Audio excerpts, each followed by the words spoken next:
امر بالمعروف نهي د منکر خپل درجې لري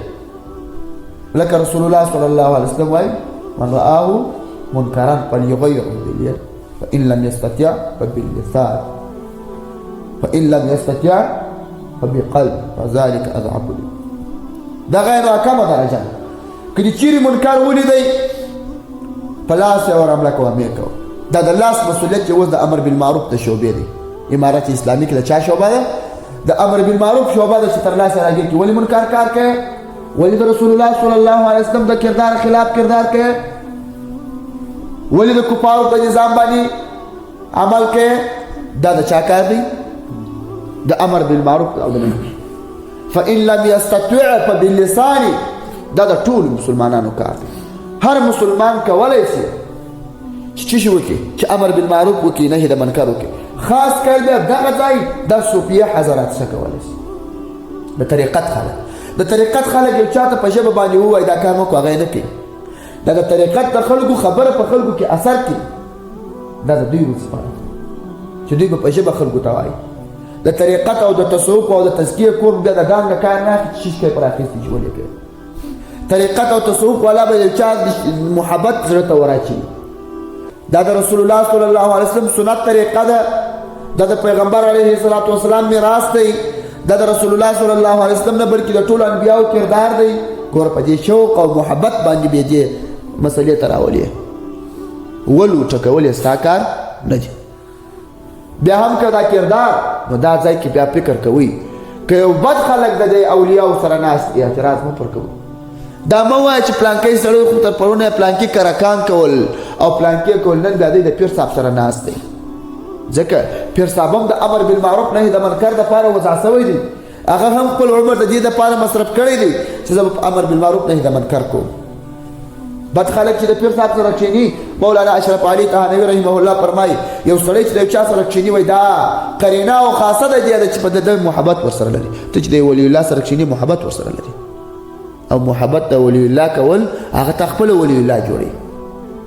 ځکه د هغه ولی الله سره کښېني چې یو کار د هغه ولی الله نه یې خوښ نه کوي کرار چکه چکه دریاب میشه که نه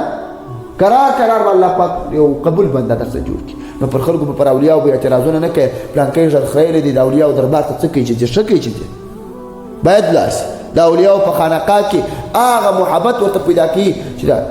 او دا د لاس د ډان کار دا د امارت اسلامي کار دی چې هغه خپل ځان ته معذب کسانان ورته ودروي او د وهلو ټکولو اجازه زجري وهل ورته وټاکي هغه د امارت اسلامي کار نو دا د خولې نه د هر مسلمان کار دی بالاخص الخصوص د شيوخو کار چې د صوفیه حضرات د دوی لپاره ښه کار دی دا به یو چاته په محبت باندې امر بالمعروف کوي تاسو به یاد موږ ته دلته یو خانقاه او طریقت کې موږ ته یو برادر لرو ماته خپل وویل ماته والطریقت او تصوف کوم ټول کارونه منم خو یو به دا نه راته وایي چې ژر نه پرېږدم بیا چې یوه جمعه او دوې جمعې راغلې بیا مې ورته وویل چې ژر یې غټه سوی باره ویلې چې زما د خدای سره وعده ده چې په طریقت کې تر څو بل کار ته لاس دا نه ورو تر څو چې ژره پرېنږدم وجه چې شته په حقیقت محبت خبر شو خوش که موږ نه ده ورته کړې په خانقاه کې موږ دا نه جوړ چې او تا ولې موږ غواړو چې د سنت طریقه د رسول الله صلی الله علیه وسلم یو چاته په محبت په لاس ورکو او هغه امر بالمعروف والا په زور په یو چا کولی شي په دې پوه شوست نو زموږ مسؤلیت د طریقت او د تصوف مسؤلیت دا دی چې د رسول الله صلی الله علیه وسلم په سنتو به یو څوک سینګاروي خو محبت یو څوک په دې پوه کړه چې د سترګې تورې کړې پاکې سنت طریقه یې په ځان کې راوسته د رسول الله صلی الله علیه وسلم سره تر دې محبت ډېرېږي که د رسول الله صلی الله علیه وسلم سره کتئ تر دې محبت ورسره ډېرېږي هغه د رسول الله صلی الله علیه وسلم د محبت غم اخیستی دی په قرار شرعي انسان به ځینې جوړ شي او که داسې ځای ستا لله الحمد په افغانستان کې خو داسې ځای نشته چې ستا څخه دې د امر بالمعروف شعبه انکار وکړي که داسې ځای و داسې مملکت و لکه خارجي مملکتو کې ته چاته نسې ویلی چې ژره پرېږده نو هلته خو د امر بالمعروف څخه بند دی په مثال هلته به بیا څه کوې هلته به بیا په زړه کې بد ځینې ویې یو څوک چې د رسول الله صلی الله علیه وسلم د کردار خلاف وي د بدعت او د بد کار څخه بیا بد وي مسله پوه شوست هلته خو دې په واسه نه ده چې یو چا ته ووایه په دا زړه کې به بد ځینې ویې په دې پوه شوست یوه خبره ده یو څوک تصوف او تزکیه والا یو قاعده کلیه ایږدي د یو عمل په خاطر باندې د یو چا څه بد مه وړه د یو عمل په خاطر باندې د یو چا څه بد مه یو چا ژره خیلې ده ته نو نه سلام ورته کوې نه روغبړ ورسره کوې نه په مخه ورځې دا سړی چې خپل پر ګمراهۍ باندې لا چینګ کوي یا ته روغبړ هم ورسره وکړه سلام هم ورته وکړه وروسته ورته ووایه چې دا ژره خو د رسول الله صلی الله علیه وسلم سنت طریقه ده یو نبي د انبیاو نه دی تېر شوی چې ژره دې خریلې وي او د رسول الله صلی الله علیه وسلم تلقین او د محبت ورکړه چې پیغمبر علیه السلام خو زموږ ستاسې پیغمبر دی یوازې زموږ نه د ټولو مسلمانانو پیغمبر دی ته ولې داسې کوې د رسول الله صلی الله علیه وسلم د کردار دې ولې مخالفت کړی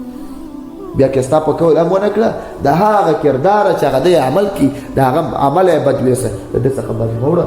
په دې پوه شوست نو د امر بالمعروف شعبه دا د رسول الله صلی الله علیه وسلم ته الله پاک فرمایي انذرتهم ام لم تنذرهم دا ستا بیرول و نه بیرول دا پر دوی برابره ده پام چې داسې ونه وایي چې الله پاک په حضور کې برابر ده یا الله پاک وایي ستا د رسالت او د تبلیغ ثواب زه درکوم نو که سړی په خوله باندې چاته په اخلاقو تبلیغ کوي ورته وایي دا کار وکړه دا کار وکړه دا کار وکړه که څه هم هغه ستا په کول ونه کړي الله پاک تا ته عوض درکړي ځکه تا خپل ذمه د غاړې اړولې ده تا خپل چې کوم مسؤلیت دی هغه د غاړې اړولې دي نو دا د هر عالم او د هر صوفي وجیبه ده چې امر بالمعروف نهي د منکر به کوي